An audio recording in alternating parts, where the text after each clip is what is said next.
Well, g'day everybody. It's just coming up to 7 o'clock. Surely it's 6:49 here in the evening on the 8th of June, and Jeremy's cracking on. And there's a few surprises. We're all getting caught a bit short here right now with his ETA dramatically moving forward.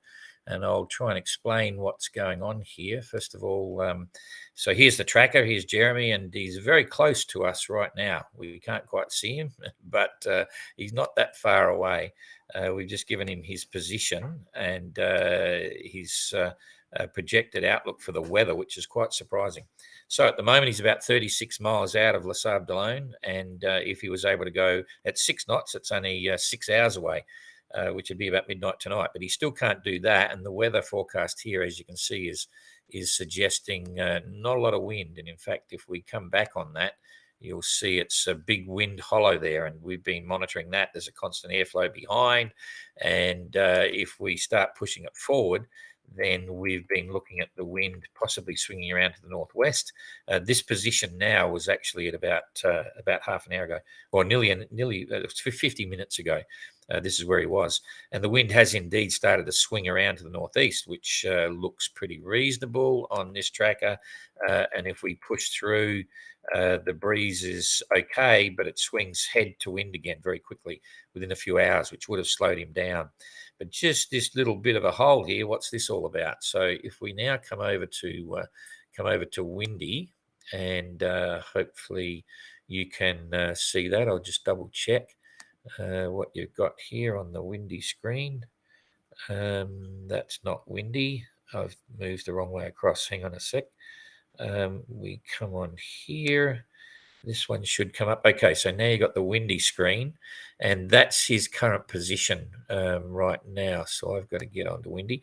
So you can see here, there's this sort of strange little weather system forming right behind him, and it's playing havoc with the actual winds, which isn't showing on the existing GGR tracker. So you can see in this position here where he is right now, the wind has actually already started to transition into a little bit into the north.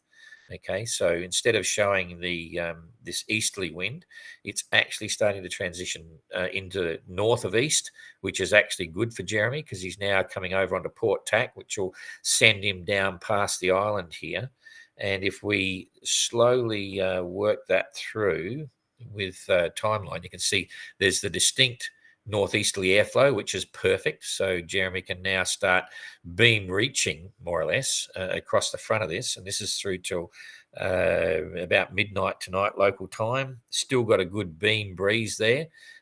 So there's no calms at all, as it was suggesting on the GGR tracker. And he should be able to make 3, maybe even 4 knots on that, which is going to speed everything up a little bit. And then very quickly, again, you can still, this is at 2 o'clock in the morning local time. He's still holding that northerly component in the breeze. And then at about 4 o'clock in the morning, it's going to start to head him again. So that little spurt and change in the weather, because of that funny system effectively that was forming up behind him, is going to give him some good speed. So this is 4 or 5. That's 6 o'clock in the morning. So this will be about dawn in the morning, and that's now 12 hours. Yeah, he's going to be in very early hours of the morning, we think. So the ETA that we'd actually sent out, because of the sudden change in the weather and no calms, sitting there for 4 or 5 hours doing nothing, that's going to put him in early in the morning. So we'll be monitoring that. We'll change our update on the Facebook and Twitter and on the website and so on. So if you're planning to come out to see him, I would plan on being down there, in the morning sometime, probably about 8, 9 o'clock in the morning, something like that, and we'll see how that looks. But anyway, we'll update regularly during the night. I'll change it now, and then we'll have another look at around about 10, 11 o'clock tonight, and then the tracker will come on to 1 hourly at the moment, so you'll be able to follow that through, and we'll just see what the weather does and how quickly it comes in.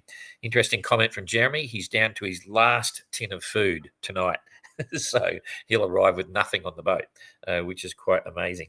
Anyway, so keep up with that, and we'll keep you updated and look towards an early morning approach into Les Sables. So all good for now. We'll see you again shortly. See you later.